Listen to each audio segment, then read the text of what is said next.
Men jeg hedder Nicola, og jeg arbejder i Copenhagen Resource Institute, og jeg har været til en konference i England, der hedder Makers and Fixers.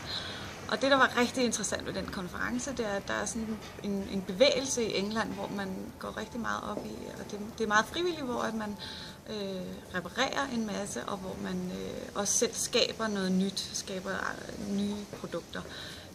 Og det var sindssygt spændende, fordi vi jo her i Danmark også ser en tendens til, at den her reparationstankegang, den vinder frem.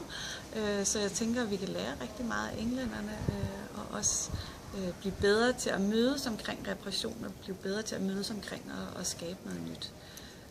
Hvorfor er det vigtigt? Det er vigtigt selvfølgelig, fordi at vi skal spare på vores ressourcer. Vi bruger alt for mange ressourcer, som vores verden er skruet sammen lige nu. Så vi skal beholde det, vi har, og reparere det, og forlænge vores produkters levetid.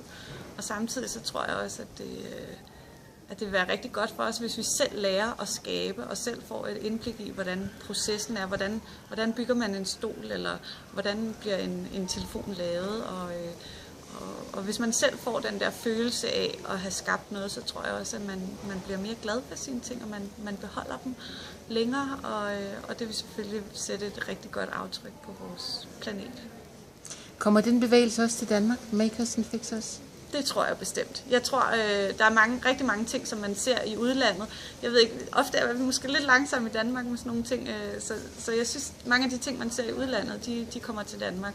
Og jeg ser allerede den her reparationstankegang, den er her allerede, og vi mødes i reparationscaféer, og vi samles på forskellige måder for at lære at reparere. Det er jo i virkeligheden bare at gå tilbage til noget, som vi har prøvet før.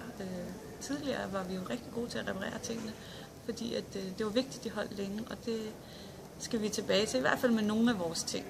Og det tror jeg, at der er mange, der rigtig gerne vil, så jeg tænker, at det er bare et spørgsmål om tid.